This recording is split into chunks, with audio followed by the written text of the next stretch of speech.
Hello everyone and welcome to today's video. Today I'm going over kind of an interesting story that President Trump on Truth Social tweeted out a poll or truthed out a poll that showed Byron Donalds leading in the Florida's governor's race. So just to give you some background information to break this down, President Trump is touting a new internal poll showing Representative Byron Donalds leading in a hypothetical Florida governor's race. Trump touted the poll, which was conducted by Florida-based Republican pollster Victory Insights, in a post on Truth Social. The poll showed Donalds leading a hypothetical Republican primary field with 31%. Lieutenant Governor Jeanette Nunez trailed at 4% support, followed by State Agricultural Commissioner Wilton Simpson at 3%. And Miami Mayor Francis Suarez had 1% of support. No one has jumped into the Republican primary for the state's gubernatorial race yet, but Donalds has told a number of Florida Republican donors that he plans on launching a bid. Simpson and Nunez have both been floated as potential candidates for that position as well. Trump's endorsement will likely carry a ton of weight in the state's Republican primary, given the president's residency and presence in the state. Donalds has long been a vocal ally of Trump and endorsed him over Florida Governor Ron DeSantis in the state's 2024 Republican presidential primary.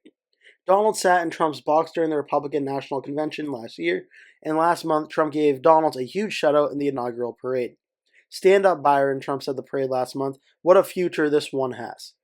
So it's an interesting story, and looking overall at the 2026 Florida governor's race, I'm very interested in looking at this fact, because if Byron Donalds were to run against Jeanette Nunez and Wilton Simpson and Francis Suarez, I have no doubt in my mind that Byron Donalds would win that primary.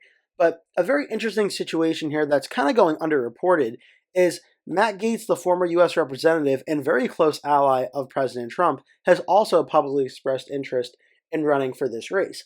And the poll did notably not include Gaetz in a potential matchup. So I want to see if Wikipedia has it on here. I believe they do. Yes, they do. In this poll, Matt Gaetz is not included. So it's an interesting situation because I think right now in the poll, Byron Donalds does start out around first place, somewhere between 20 to 30% or so. But when Gaetz was included in the last Victory Insights poll, it was only an 8-point race between Donalds and Gaetz.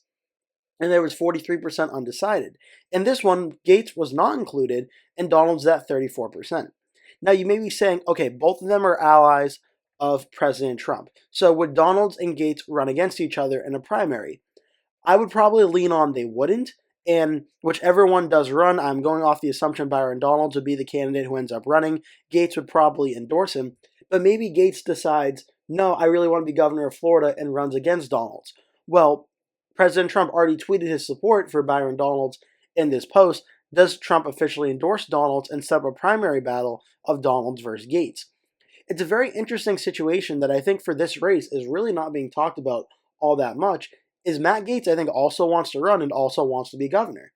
Now, let's say maybe that Gaetz decides not to run for governor against Donalds and maybe decides to either run for Senate against Ashley Moody and try to primary her, or he doesn't run at all and it's not an issue altogether. But I think at very least this needs to be talked about because even though Donalds is leading here and Trump has voiced his support in this Truth Social post, it does, I feel like, is getting a little underreported that Donalds and Gaetz may be on a collision course in the Republican primary in Florida if Gaetz decides to run. But I think this is also Trump essentially putting it out there that if Donalds runs, he's going to support him. So maybe that could be a sign, a little subtle nudge to Matt Gaetz like, hey, don't run for governor in 2026 because if you do, I'm already going to be supporting Byron Donalds. But it gets into the overall conversation of the Republican primary strategy for this race. And of course, this is a race in 2026, so we still have a decent amount of time before it really starts to pick up. But I want just to mention this fact very briefly because I think it's very, very interesting. On the Democratic side of things right now, there are a few candidates who have also publicly expressed interest. Fentrice Driscoll, minority leader of the Florida House of Representatives, has been mentioned. Chevron Jones, a state senator and chair of Miami-Dade County Democratic Party, and Jason Piso, state senator from the 37th district. They have all publicly expressed interest. The mayor of Miami-Dade County, Daniela Levine Nicava, is a potential candidate. Nikki Fried and Jared Moskowitz both have declined running for this race. Independence candidates, there is one independent candidate, Mallory Dominacci, is a Haitian American artist, author, and writer. He has filed paperwork to run and publicly expressed interest. There is John Morgan, lawyer and founder of Morgan & Morgan. He did say a few weeks ago he was interested in potentially running for governor, but not as a Republican or Democrat. So we'll have to see if that changes going forward. Right now, the prediction for this race, the Cook Political Report and Inside Elections both have this race listed as solid Republican. Hypothetical polling right now, it did show from back in October of a generic Republican versus generic Democrat 48-41, but I don't really think that applies too much here. Based on the history of Florida's elections, we did just see President Trump win the state by about 13 points in the presidential race, 56-43. In the Senate race, we saw a similar story. Rick Scott won over his Democratic opponent, 56%, 43%. That would be a 13% margin of victory.